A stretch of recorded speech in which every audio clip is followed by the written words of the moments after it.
Olá, seja muito bem-vindo ao canal de Fé em Fé. Esta é a segunda parte da série Doutrina dos Apóstolos. Nessa oportunidade estaremos falando da eleição de ministros, como que era feita, segundo as Escrituras, a eleição de ministros do Novo Testamento. Ao final desse conteúdo, se você gostar, não esqueça de se inscrever, curta e compartilhe. Nós vamos iniciar o assunto tratando da eleição dos apóstolos, né? Como que foi feita a escolha, a eleição dos apóstolos. E tratando da eleição dos apóstolos, nós vamos começar falando sobre esta palavra, né? A palavra eleição. A palavra eleição hoje, ela não traz o sentido primário do significado que tem a palavra eklog, né? Que é a palavra grega para escolha. Quando essa palavra surgiu, quando ela foi cunhada no latim, ela tinha sim, né? Ela tem sim no latim, na língua latina, um significado bem aproximado da palavra eklog, né? Que é a palavra usada no Antigo Testamento. Porém, nos dias atuais, né? Com o passar do tempo, as palavras elas tendem a mudar um pouco seu sentido. Atualmente ela não tem exatamente o mesmo sentido da palavra eklog, né? A palavra eleição, quando a gente fala eleito, já dá a ideia de uma pessoa que já tomou posse, né, do seu cargo, o que não é o sentido original da palavra eklog. Então nós vamos falar aqui da palavra, usar muito a palavra eleição, porém com aquele sentido da palavra eklog, que é a escolha, né? Que é o sentido de escolher, que é pegar uma pessoa ou alguma coisa e separar ela de um determinado grupo, né? Escolher ela e colocar à parte. Esse é o sentido da palavra eklog e da palavra eleição latina. Tratando da eleição dos apóstolos, nós vamos abordar o assunto lá em Lucas, no capítulo de número 6. Lucas, capítulo de número 6 e o verso de número 12. Lucas 6 e 12.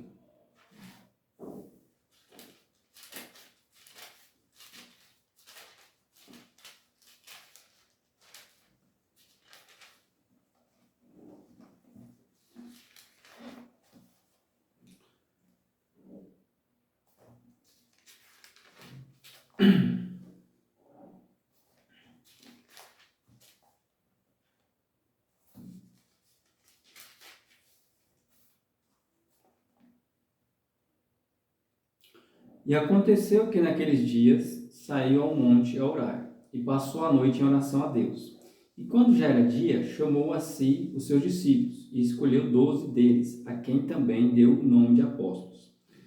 Simão, ao qual também chamou Pedro e André, seu irmão, Tiago e João, Filipe e Bartolomeu, Mateus e Tomé, Tiago, filho de Alfeu, e Simão, chamado Zelote, e Judas, irmão de Tiago, e Judas Iscariotes, que foi o traidor. Esta aqui foi o momento em que Cristo escolhe os 12 apóstolos. E vamos identificar aqui que a escolha dos apóstolos, a eleição dos apóstolos é diferente dos outros ministros. Então, vamos colocar alguns detalhes aqui que diferenciam a escolha dos apóstolos da escolha de outros ministros, né? O modo de eleição. Nós vamos identificar aqui na eleição dos apóstolos que eles foram escolhidos diretamente por Cristo, sem participação de terceiros.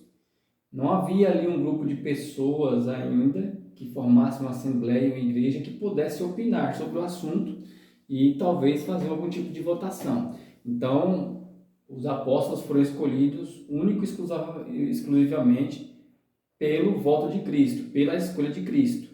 Cristo só, segundo a sua vontade, ele escolhe os discípulos. Segundo ponto, nós vamos perceber o quê? Que ele passa, ao verso 12. E aconteceu que naqueles dias saiu ao monte a orar e passou a noite em oração a Deus. Então ele passou a noite em oração antes de escolher e separar os apóstolos. E aí, pela manhã, ele vai e chama a si os 12 que ele escolheu e chama eles dá o nome de apóstolos, que tem um significado de enviado. E aqui nós vamos destacar aqui na eleição dos apóstolos um princípio que se estende para as outras eleições, né, para os outros ministros, que é o uso do testemunho. A pessoa tinha que ter um testemunho, né? Tinha que ser uma pessoa conhecida da igreja.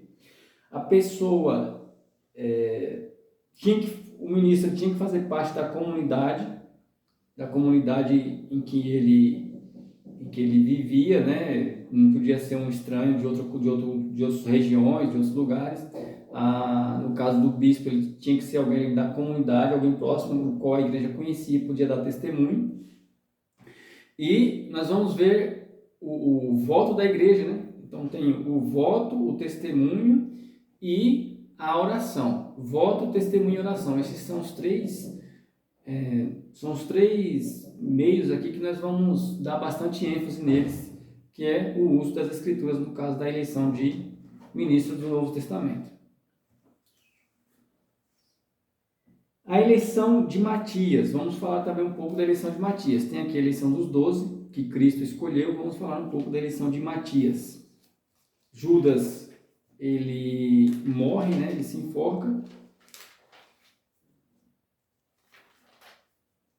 E aí é necessário que outro ocupe seu lugar.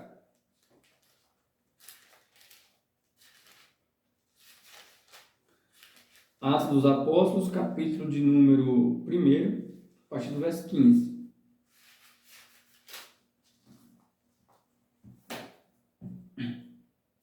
Que diz assim: E naqueles dias, levantando-se Pedro no meio dos discípulos, ora, a multidão junta era de quase 120 pessoas. Disse: Homens e irmãos, convinha que se cumprisse a Escritura, que o Espírito Santo predisse pela boca de Davi, acerca de Judas, que foi o guia daqueles que prenderam a Cristo, a Jesus. Então, Judas entrega a Cristo, né, entrega Jesus para ser preso, e ali depois ele se enforca, né, de remorso. Ele vai, se enforca, e se faz necessário que outro ocupe esse lugar, segundo as profecias. E qual que é o mérito que eles usam para eleger Matias? É necessário, pois, que, dos homens que conviveram conosco, todo o tempo que o Senhor Jesus entrou e saiu dentre nós, começando desde o batismo de João, até o dia em que dentre nós foi recebido em cima, um deles se faça conosco testemunho da sua ressurreição. E apresentaram 2, José, chamado Barsabás, que tinha por sobrenome o Justo, e Matias. Veja que já tem, no caso de Matias, já tem a participação da igreja. E oração, esses 2 aqui já tinham testemunho, porque eram conhecidos da igreja, e orando disseram: Tu, Senhor, conhecedor dos corações de todos, mostra qual destes 2 tens escolhido. A palavra aqui é clobe.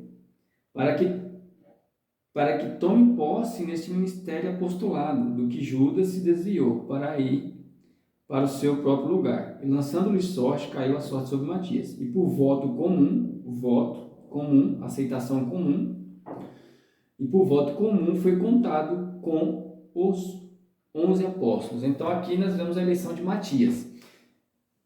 Nós vamos destacar o seguinte: a posição de apóstolo, a maioria dos exegetas vão entender que não existe sucessão apostólica, né? Os bons, pelo menos os melhores exegetas, né, vão dizer isso. E no caso da posição de apóstolo, nós estamos destacar aqui que não era tão necessário, o fato de uma pessoa ter andado com Cristo, e não era necessário tão somente ter andado com Cristo para ser apóstolo, né? Nós vamos ver que Paulo não foi andado com Cristo e foi eleito apóstolo. A autoridade apostólica residia no fato do comissionamento. O título de apóstolo, que significa enviado, repousa no fato de que ele foi enviado, comissionado pelo próprio Cristo para uma missão particular, que foi o que aconteceu com os 13. os 12 apóstolos, mais o apóstolo Paulo. Isso aí nós vamos identificar em vários textos aqui. Então, o fato de Paulo não ter andado com Cristo não exclui, né, não exclui ele de ser um apóstolo, porque ele também foi comissionado. Cristo apareceu a ele, se revelou particularmente a ele, de maneira direta, não através de terceiros. Cristo se revela a ele, e o Senhor Jesus, ele comissiona Paulo para uma missão particular, e aí ele se torna também um enviado de Cristo, um apóstolo de Cristo. Vamos ver a eleição do apóstolo Paulo. Se você quiser se aprofundar mais na questão da eleição do apóstolo Paulo, você pode ver Atos no capítulo 9. Eu vou ler aqui, nas palavras do próprio apóstolo, Gálatas, a carta que o apóstolo Paulo escreveu aos Gálatas, no capítulo de número 1.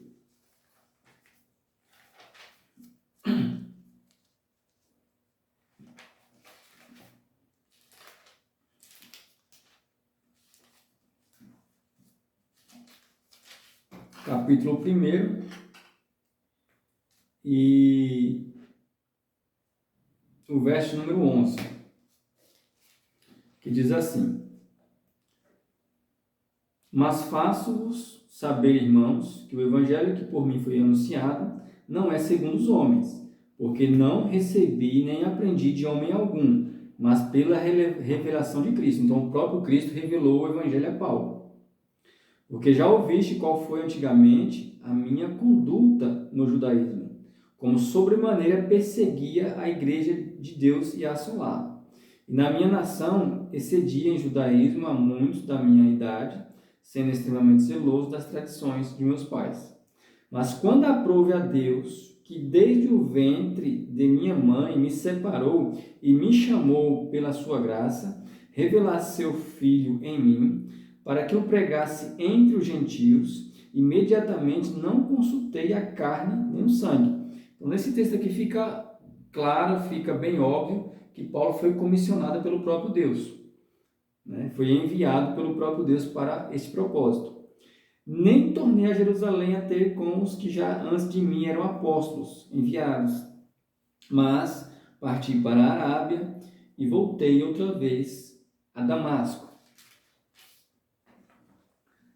Depois, passados 3 anos, fui a Jerusalém para ver a Pedro, e fiquei com ele 15 dias.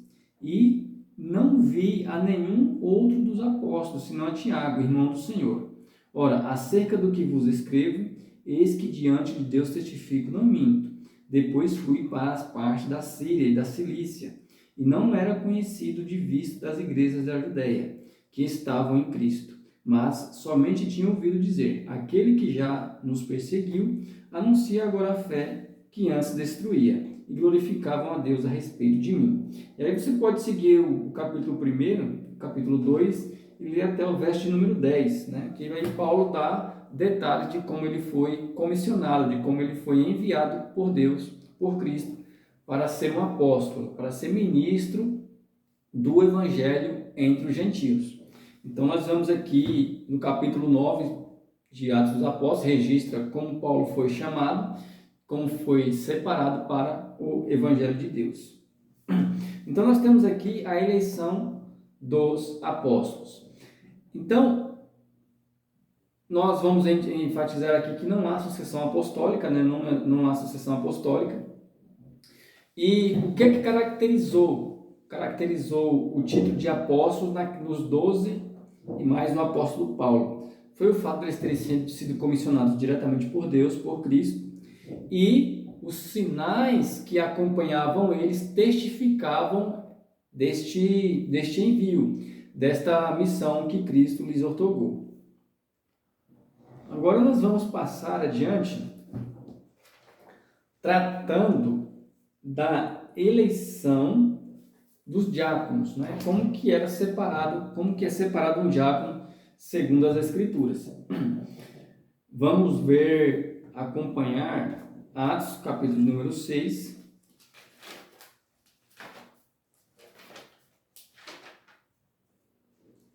E ver aqui alguns detalhes sobre a eleição dos diáconos.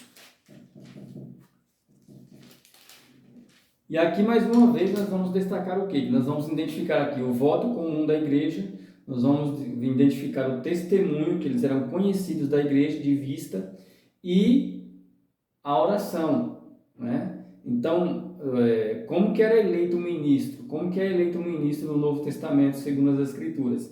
Existe a participação da igreja por voto comum e a oração, que é a parte aí que já envolve Deus, né? Que envolve Deus para confirmar este ministério.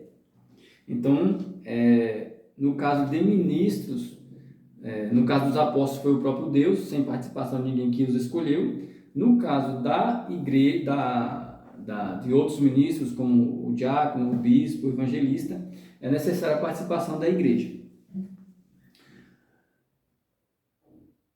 Ora, naqueles dias, Atos dos Apóstolos, capítulo número 6, verso 1. Ora, naqueles dias, crescendo o número dos discípulos, houve uma murmuração dos gregos contra os hebreus, porque as suas viúvas eram desprezadas no ministério cotidiano. E os 12, convocando a multidão dos discípulos, disseram: não é razoável que nós deixemos a palavra de Deus e sigamos às mesas. Escolhei, a palavra é eclogue, pois, irmãos, dentre vós 7 homens de boa reputação, cheios do Espírito Santo e de sabedoria, aos quais constituamos sobre essa necessidade. Então, Pedro dá à igreja aqui o direito de escolher homens da comunidade que eles participavam para apresentar ao diaconato. Mas nós perseveraremos na oração e no ministério da palavra. Então, nós aqui já identificamos aqui a questão da eleição, né? Da participação da igreja escolhendo o diácono. E este parecer contentou toda a multidão e elegeram Estevão. Elegeram aqui a mesma palavra eclogue, né? Então somente muda a tradução de escolha para ele para atender a necessidade dessa tradução aqui. E elegeram Estevão, homem cheio de fé e do Espírito Santo, bom testemunho, e Filipe, e Procópio, e Nicanor, e Timão, e Parmenas, e Nicolau, prosélito de Antioquia. E os apresentaram ante os apóstolos, e estes, orando, oração, lhes impuseram as mãos. Então, nós vemos aqui, novamente, o testemunho, olha o que a Bíblia vai dizer de Estevão. E elegeram a Estevão, homem cheio de fé e do Espírito Santo. Aqui também tem um testemunho aqui. Aí nós vamos identificar a questão da participação da igreja escolhendo, e nós vamos identificar aqui a participação de Deus através da oração, né? Da igreja para confirmar esse ministério. Então, aqui é o princípio básico para o diácono. Vamos ver os pré-requisitos, né, que a nova aliança, que o Novo Testamento, ele exige para o diácono, né, para que uma pessoa, o ministro, ocupe o cargo de diácono. Vamos ver, acompanhar aqui Timóteo, no capítulo de número 13, primeira carta do apóstolo Paulo a Timóteo.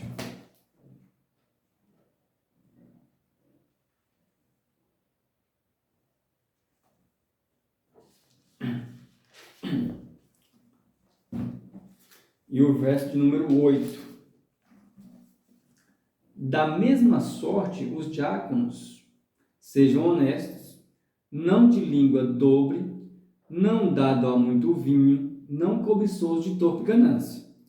Aqui nós vamos entrar na questão do testemunho, né? Como que a igreja vai identificar que esse homem não é assim se ele não for conhecido dela? Então é necessário que ele seja conhecido da comunidade. Ele não pode ser um estrangeiro. E aí a igreja tem que conhecer o testemunho dele, ele tem que dar um bom testemunho, guardando o mistério da fé numa consciência pura. E também estes sejam primeiros provados, depois sirvam, se forem irrepreensíveis. Bom testemunho.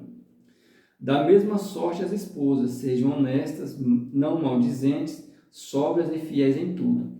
Os diáconos sejam maridos de uma só mulher, aqui as exigências, né, para ser diácono, e governem bem os seus filhos e suas próprias casas, porque os que servirem bem como diáconos adquirirão para si uma boa posição e muita confiança na fé que há em Cristo Jesus. Então, nós identificamos aqui novamente, né, a questão do testemunho. O testemunho e o envolvimento da igreja na participação da eleição do diácono, desse ministro. Então, era necessário que ele tivesse bom testemunho, fosse conhecido da igreja, para poder servir ao ministério. E deveria também ser provado, né? Ser provado para depois confirmar esse ministério dele. E perceberemos aqui, com essa leitura, que quando chegarmos, como formos falar do bispo, né, do pastor, as exigências são muito parecidas. Pelo diácono ser um forte candidato, numa situação futura, a ser um pastor. A ideia que se passa é essa. Então, nós vamos ver aqui, o próximo ministro que nós vamos ver é o bispo, né? O bispo, ele é o pastor da igreja, né? Ele é o líder da comunidade. Então, nós vamos ver aqui, a partir do capítulo de número 14, nós vamos ler aqui nesse mesmo capítulo, nessa mesma carta a Timóteo, vamos ler primeiro os requisitos, né? O que se exige de alguém para que ele possa ser bispo. Depois trataremos alguns pormenores, porque o bispo ele requer mais atenção. Vamos ver carta do apóstolo Paulo a Timóteo, primeira carta, o capítulo número 3, que diz assim: esta é uma palavra fiel, se alguém deseja o episcopado, excelente obra deseja. É necessário, pois, que o bispo seja irrepreensível, marido de uma mulher, vigilante, sóbrio, honesto, honesto, hospitaleiro, apto para ensinar. Não dado ao vinho, não espancador, não cobiçoso de torpe ganância, mas moderado, não contencioso, não avarento, que governe bem a sua própria casa, tendo seus filhos em sujeição, com toda a modéstia, porque se alguém não sabe governar a sua própria casa, como terá cuidado da igreja de Deus? Não neófito, para que, ensoberbecendo-se, não caia na condenação do diabo. É necessário também que tenha bom testemunho dos que estão de fora, para que não caia em afronta e no laço do diabo. Aqui estão os pré-requisitos para que alguém possa alcançar o cargo de bispo. E aí nós vamos identificar, lançar ênfase aqui em algumas exigências, que é a primeira. A primeira exigência é ser ancião. A igreja ela não elegeu nenhum pastor neófito, recém-plantado, jovem. A igreja não elegia, os apóstolos não ordenaram pastores jovens, eles eram todos anciãos.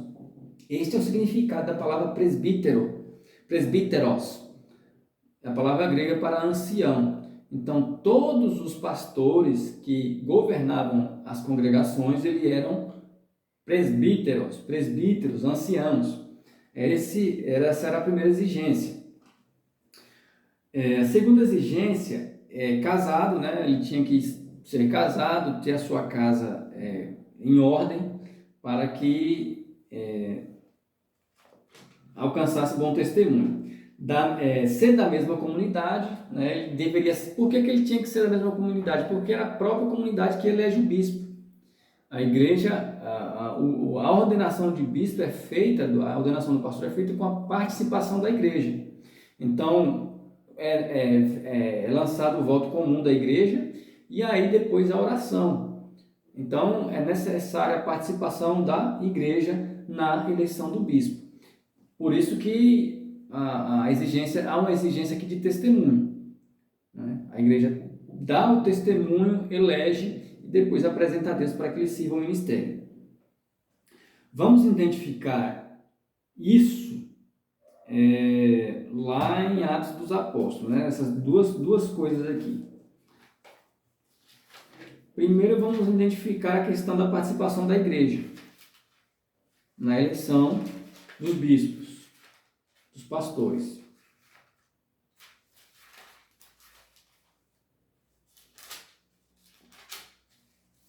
Atos dos Apóstolos, capítulo 14, a partir do verso 21. E tendo anunciado o evangelho naquela cidade e feito muitos discípulos, voltaram para Listra, Icônio e Antioquia, essas 3 cidades, confirmando os ânimos dos discípulos, exortando-os a permanecer na fé, pois que por muitas tribulações nos importa entrar no reino de Deus. Verso 23. E havendo-los por comum consentimento, eleito, escolhido anciãos em cada igreja, orando, participação da oração, orando com jejuns, os encomendaram ao Senhor em quem haviam crido. Então nós vamos aqui também na eleição do bispo, na ordenação do bispo, o voto da igreja, a participação da igreja. E nós vamos ler aqui Atos no capítulo de número 20 para associar o bispo, né, a palavra episcopos, à pessoa do pastor, que o bispo é aquele que apacenta. Então, quando se fala bispo, você está falando do pastor. Atos capítulo de número 20.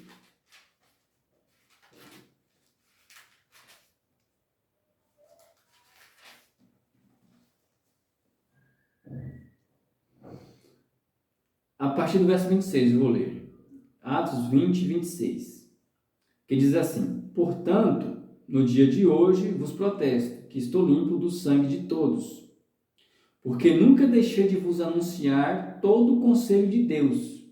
Olhai por vós e por todo o rebanho sobre que o Espírito Santo vos constituiu bispos, episcopos, para apacentardes a igreja de Deus. O que apacenta é pastor, que ele resgatou com seu próprio sangue.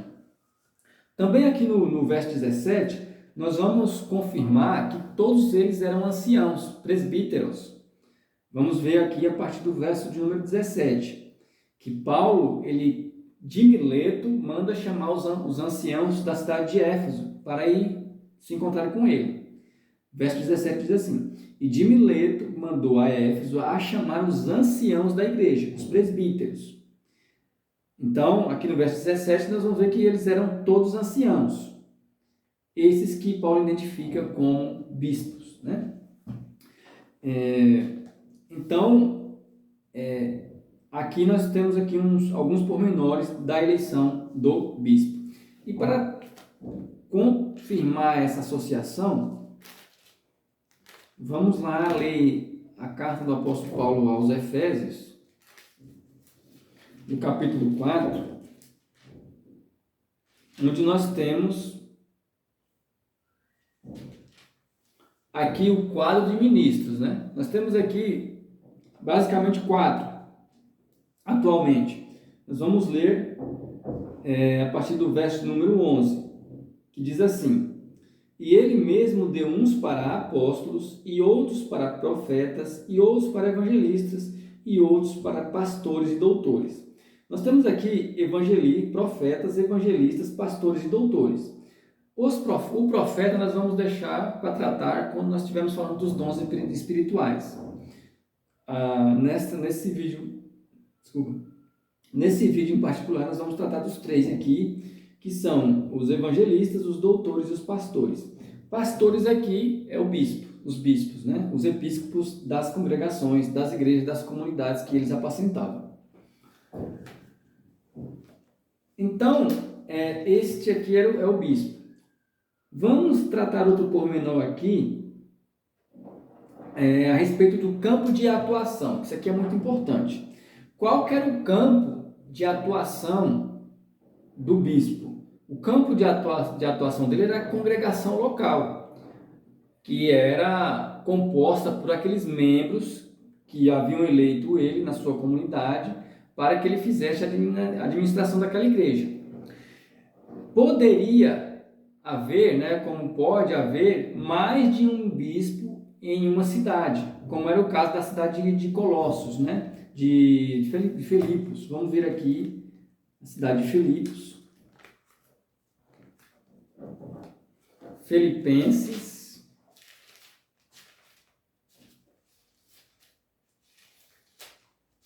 aqui no capítulo de 1, que diz assim, capítulo 1, verso 1. Paulo e Timóteo, servo de Jesus Cristo, a todos os santos em Cristo Jesus, que estão em Filipos, com os bispos e os diáconos. Então, na cidade de Filipos, havia mais de um bispo, mais de um pastor, por conta da necessidade e por conta também de que Deus não escolheu um pastor para ser pastor de pastores, né? Não existe bispo de bispos. O bispo, o campo de atuação dele é a igreja local dele, e ele pode trabalhar sem a interferência de outros bispos, porque quem vai responder, quem vai dar conta das almas que ele apacenta é ele mesmo. É ele que vai dar conta daquela igreja local ali que ele se responsabiliza. Então, poderia haver mais de um bispo em uma cidade, né? Nós temos que deixar isso claro porque no primeiro século começa a se concentrar, a partir do segundo século, começa a se concentrar o foco, a ideia de haver só um bispo para cada cidade, né? Então, lançava-se assim importância sobre um homem em cada cidade e talvez por conta da desenvoltura, por algum motivo, esse homem ganhava mais evidência, e aí, por ele ganhar essa importância, ele acabou que, segundo os registros históricos, se você for ler a história, a ideia que se passa é que havia um bispo para cada cidade, mas na prática não era assim que as coisas se desenvolviam. Havia, sim, bispos, mais de um bispo em uma cidade, e o campo de atuação deles era aquela congregação a qual ele apacentava, aquelas ovelhas que estavam sobre a sua responsabilidade. Não era arrogado a um bispo mais autoridade ou mais importância do que outro bispo, levando em conta uma cidade mais importante ou a condição intelectual. Não há nada nesse sentido, biblicamente, que possa fazer com que um bispo seja mais importante que o outro, caminhando para uma situação em que houvesse ou que possa vir a haver um pastor de pastores, caracterizando assim vamos que se dizer, uma espécie de papado, como é o caso da Igreja Católica. A Igreja Católica começou dando mais importância ali para o bispo de Roma, foi ficando essa ideia foi pegando, e o bispo de Roma, pela sua, entre aspas, assim, maior importância, acabou se tornando o Papa da Igreja Católica, né? O bispo mais importante. Mas vamos ver o que o Senhor Jesus diz a respeito desse assunto, rapidamente. Mateus, no capítulo de número 23.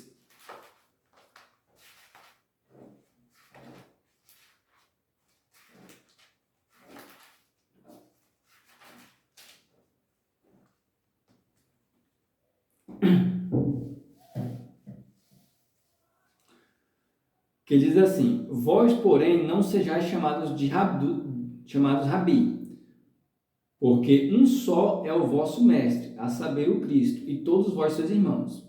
E a ninguém na terra chameis vosso Pai, porque um só é o vosso Pai, o qual está nos céus. Nem vos chameis mestres, porque um só é o vosso mestre, que é o Cristo. O maior dentre vós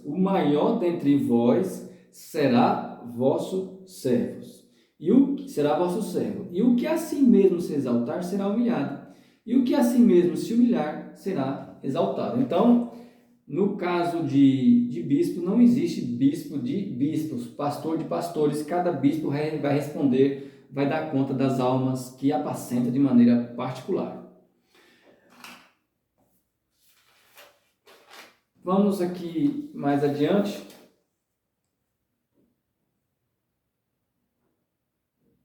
Nós identificamos aqui que poderia haver mais de um bispo em cada cidade, né? Não havia um bispo maior do que outro. E nós vemos que havia necessidade da participação da igreja, há a necessidade da participação da igreja na eleição do bispo. E nós vemos aqui a questão do testemunho. Então nós vemos aqui, como nos outros casos, a oração e o testemunho. Oração, testemunho, além dos pré-requisitos que era exigido do bispo, né? Vamos ver aqui a questão do evangelista e também dos doutores, evangelistas e doutores. A questão do evangelista e do doutor se dá mais pela questão da aptidão.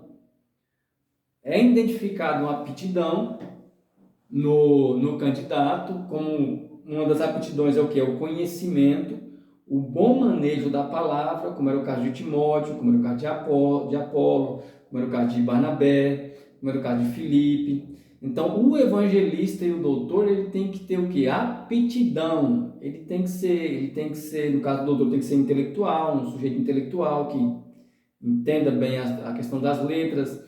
O evangelista tem que ter bastante conhecimento também, por conta dele trabalhar muito com a palavra. Então, o primeiro ponto que nós vamos destacar aqui, na questão do evangelista e do doutor, é a aptidão, características que são identificadas claramente nele, que possibilitam ele a ser um candidato a esse cargo. Vamos ver aqui, chamar a atenção para dois personagens. Um é um é Timóteo e o outro é Apolo. Vamos ver aqui Atos dos Apóstolos, no capítulo de número 8. Primeiro vamos falar um pouco sobre Filipe, né?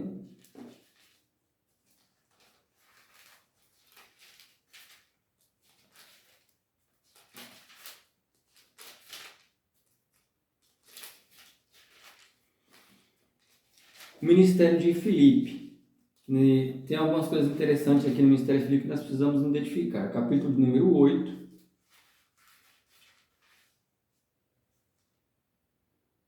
Do verso de número 5 até o verso de número 40.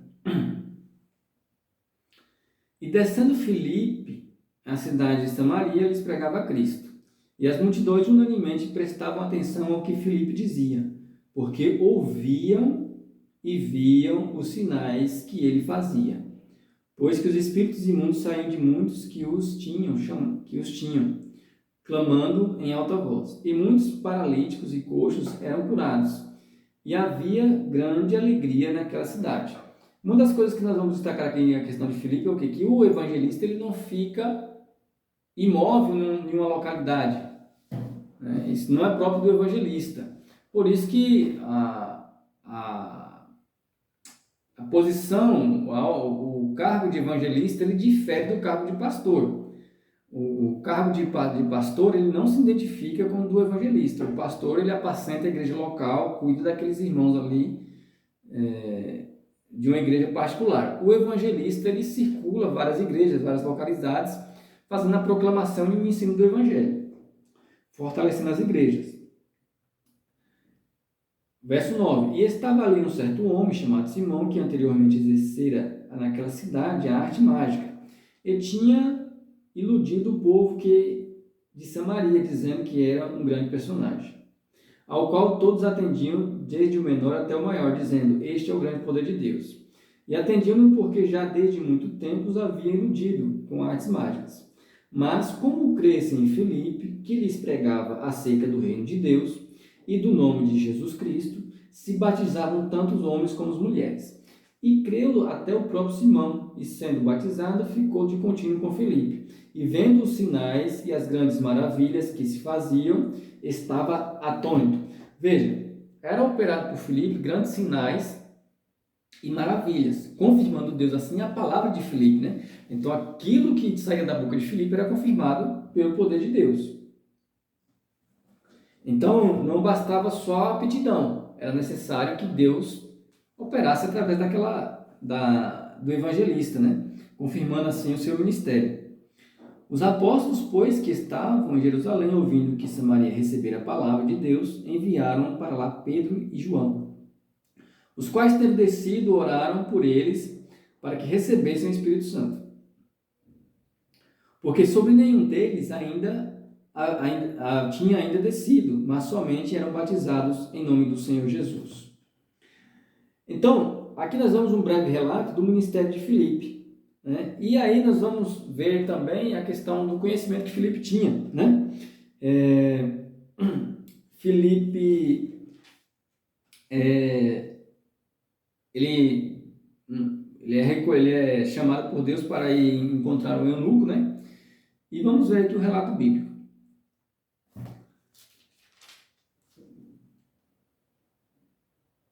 O eunuco, ele estava lendo o profeta Isaías, que diz assim: e o lugar da escritura que ele lia era este: foi levado como ovelha para o matadouro, e como está mudo o cordeiro diante do que tosquia, assim não abriu a sua boca. Na sua humilhação foi tirado o seu julgamento, e quem contará a sua geração, porque a sua vida é tirada da terra. E respondendo o eunuco a Filipe, disse: rogo-te que de quem diz isto o profeta, de si mesmo ou de algum outro? Então Filipe, abrindo a sua boca e começando nesta escritura, conhecimento, lhe anunciou a Jesus.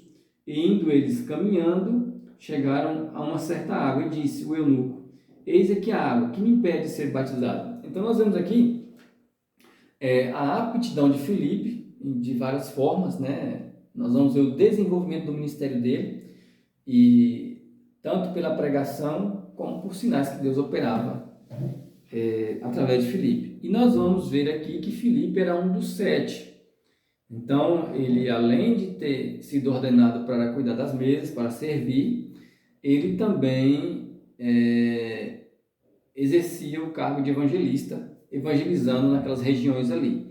Ele circulou ali, no caso, a Palestina, né? Ele foi até Gaza, no caso do eunuco aqui, circulava Samaria e toda aquela região ali, evangelizando, pregando o evangelho do reino de Deus. Aqui nós falamos um pouco de Filipe, vamos falar um pouco de Timóteo. Capítulo número 16.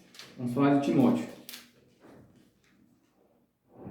E chegou a Derbe e Listra, e eis que ali estava um certo discípulo, por nome Timóteo, filho de uma judia que era crente, mas de pai grego, do qual davam bom testemunho os irmãos que estavam em Listra e em Icônio.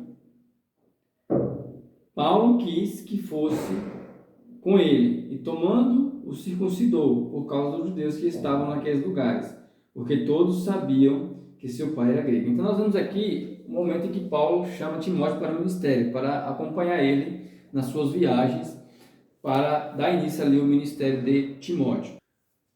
Existem passagens que confirmam que Filipe e Timóteo eram evangelistas? Existe.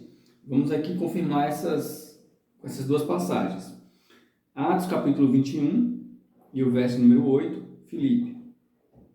No dia seguinte, partindo dali, Paulo e nós, que com ele estávamos, chegamos a Cesareia, e entrando em casa de Filipe, o evangelista, que era um dos 7, ficamos ali. Filipe, o evangelista.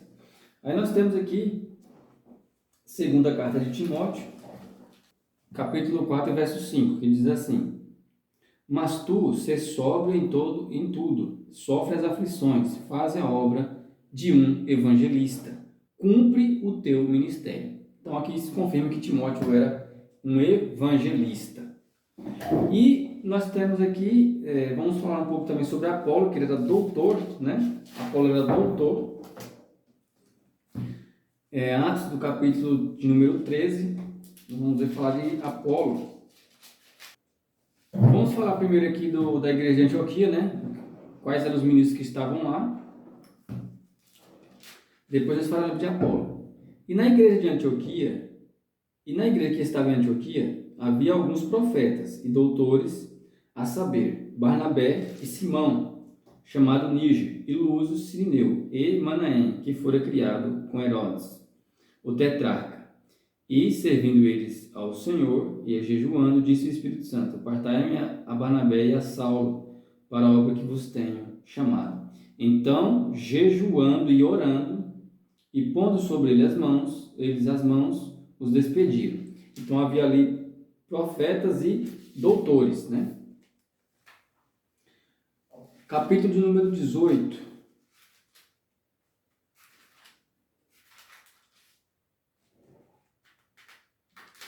Verso 23. e estando ali algum tempo, partiu,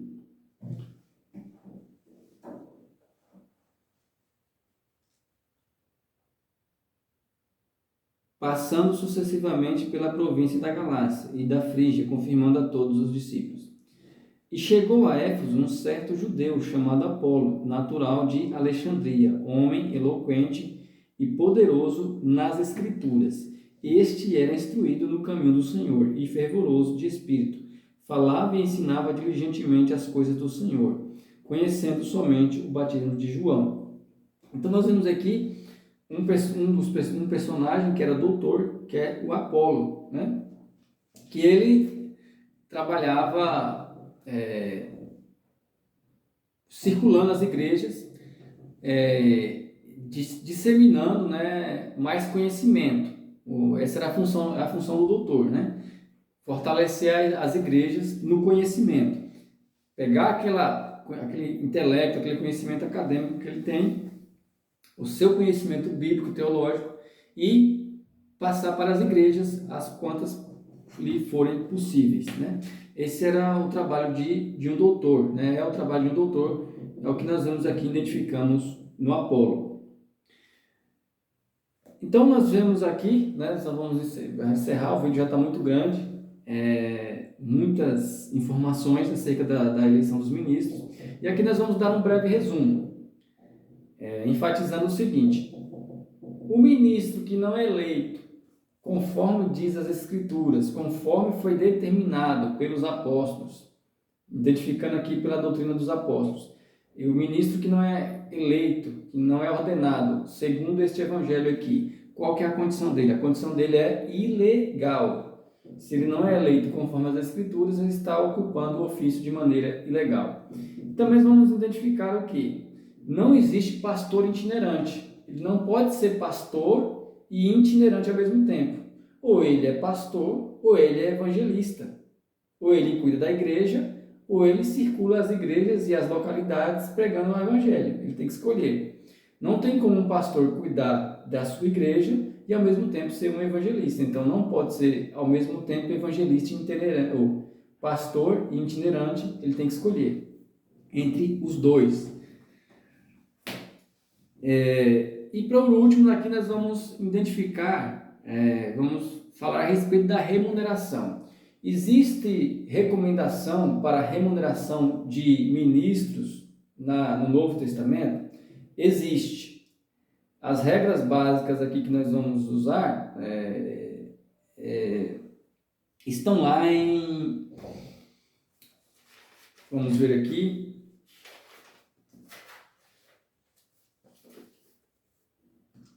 1 Timóteo capítulo 5 e 1 Coríntios capítulo 9. Vamos trabalhar só com 1 Coríntios para resumir o assunto. E nós vamos identificar aqui a regra básica para a remuneração de ministros. O que nós vamos identificar aqui? Como que é feita a remuneração? Primeiro, tem que ser voluntário. Não é uma remuneração imposta.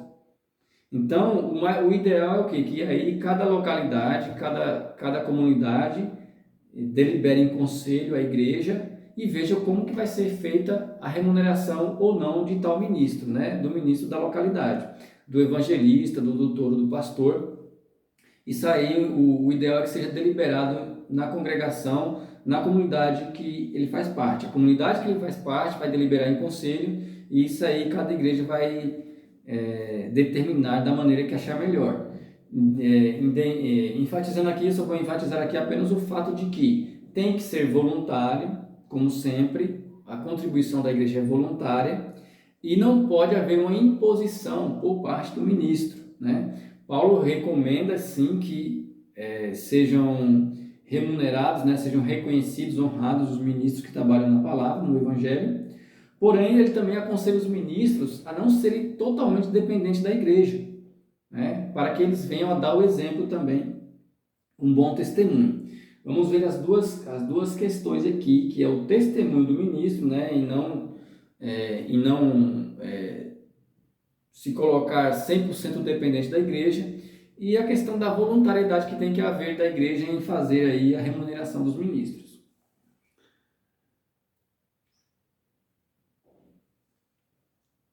Vamos ver aqui 1 Coríntios capítulo 9, a partir do verso número 7, que diz assim. Esse aqui é um texto base, né, para a gente ter uma ideia. 1 Coríntios capítulo 9, né? Nós temos aqui também 1 Timóteo capítulo 5, verso 17 até o verso 20, e Gálatas capítulo 6, se não me engano, verso 6 também, né? Vamos ver aqui. Quem jamais milita à sua própria custa? Quem planta a vinha e não come do seu fruto? Ou quem apacenta o gado e não se alimenta do leite? Digo eu isto, segundo os homens, ou não diz a lei também o mesmo? Porque a lei de Moisés está escrito, porque na lei de Moisés está escrito, não atarás a boca ao boi que trilha o grão. Porventura tem Deus cuidado dos bois? Ou não diz certamente por nós? Certamente porque por nós está escrito, porque o que lava deve lavar com esperança e o que debulha deve debulhar com esperança de ser participante. Agora vamos ver o verso de número 14, que diz assim: Assim ordenou também o Senhor aos que anunciam o Evangelho que vivam do Evangelho. Vamos ver aqui Timóteo, capítulo 5.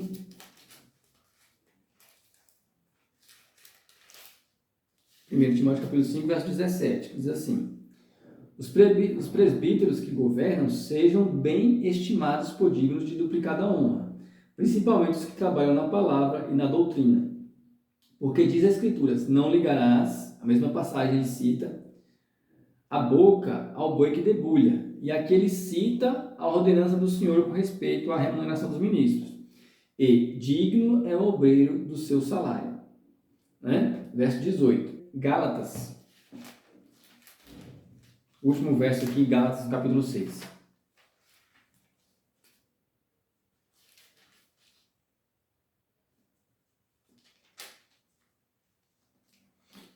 Capítulo 6 de Gálatas, que diz assim, verso 6. E o que é instruído na palavra, aquele que é instruído por alguém, reparta de todos os seus bens com aquele que o instrui. Então, deve haver uma voluntariedade da igreja e um reconhecimento da igreja em contribuir, né, em providenciar remuneração para os ministros, para aqueles que trabalham de fato no Evangelho.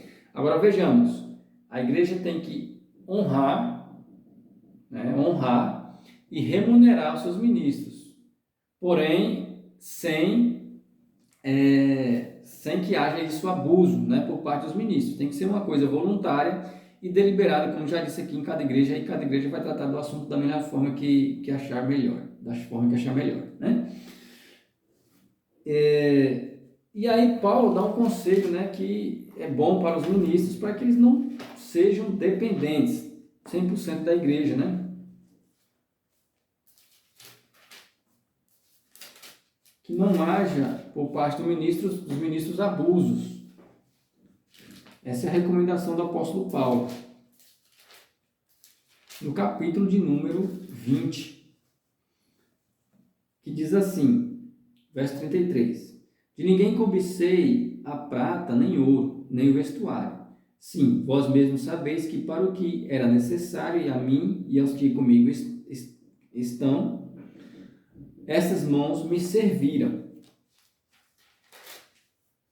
Tenho-vos mostrado em tudo que, trabalhando assim, é necessário auxiliar os enfermos e recordar as palavras do Senhor Jesus, que disse, mais bem-aventurado coisa é dar do que receber, né? Então nós vemos que há sim recomendação no Novo Testamento para remuneração de ministros, porém há um conselho aqui e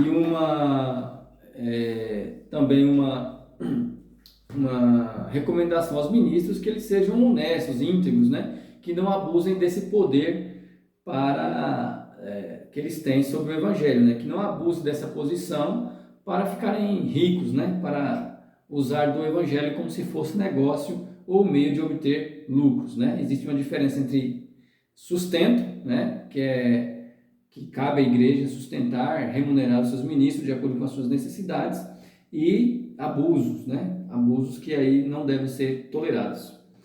Então nós ficamos por aqui. Esse foi um breve resumo de como que era feito, de como que era e como que deve ser feito a ordenação de ministros no Novo Testamento, segundo a doutrina dos apóstolos. Se você gostou desse conteúdo, ao final não esqueça de se inscrever, curta, compartilhe e vem para Cristo.